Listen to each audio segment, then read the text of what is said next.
Helicopter घूसकांड पर घिरी कांग्रेस ने आज मोदी सरकार के खिलाफ जंतर मंतर से हल्ला बोला।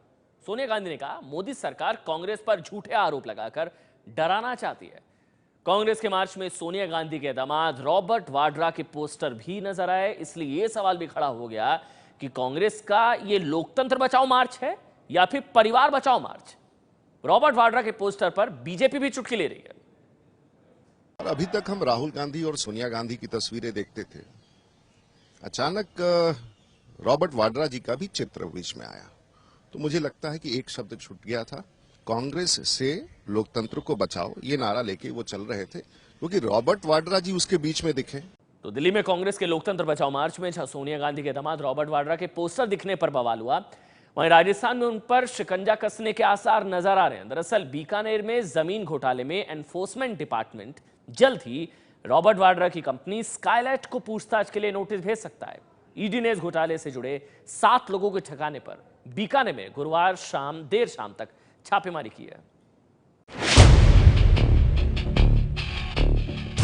प्रधानमंत्री बनने से पहले की बात हो या फिर प्रधानमंत्री की कुर्सी संभालने के बाद, मौका कोई भी हो, प्रधानमंत्री नरेंद्र मोदी सोनिया गांधी के दामाद रॉबर्ट वाड्रा पर हमला करने से नहीं चूकते।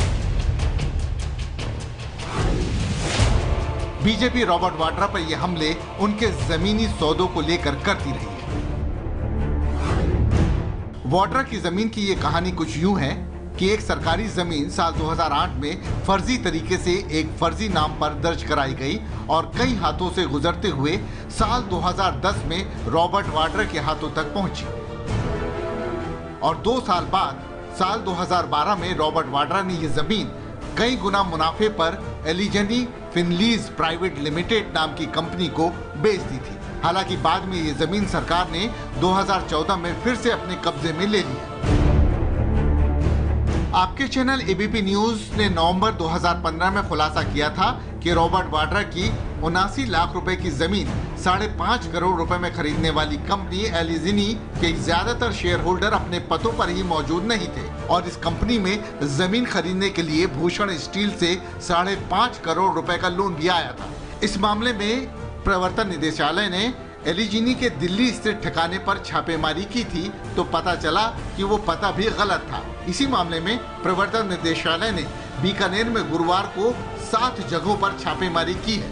इनमें तत्कालीन नायब तहसीलदार, पटवारी, गिरदावर और प्रॉपर्टी डीलर शामिल थे। इन सभी लोगों ने जमीन को फर्जी तरीके से बेचने में अहम भूमिका निभाई थी। ईडी ने बीकानेर में जिन पूर्व नायब तहसीलदारों और पटवारियों के यहाँ छापेमारी की है, इन लोगों को राजस्थान पुलिस इस जमीन घोटाले में पहले भी गिरफ्तार कर चुकी है। ईडी के लगातार संबंध दिए जाने के बावजूद ये लोग ईडी के सामने पेश नहीं हो रहे थे, लिहाजा इनके खिलाफ छापेमारी की कार्रवाई की गई।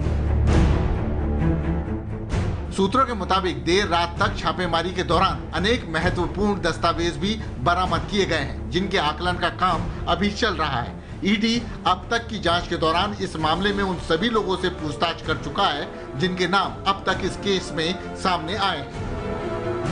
ईडी इस मामले में अब तक रॉबर्ट वाड्रा की जमीन खरीदने वाली कंपनी एलिजनी के डायरेक्टरों, एलिजनी को लोन मुहैया करने वाली भूषण स्टील के वरिष्ठ अधिकारियों समेत अनेक लोगों से पूछताछ कर चुका है। ईडी सूत्रों का कहना है कि इस मामले में अब जल्द ही रॉबर्ट वाड्रा की कंपनी स्काईलाइट को पूछताछ का नोटिस भेजा जाएगा। इस कंपनी में रॉबर्ट वाड्रा और उनकी मां डायरेक्टर हैं।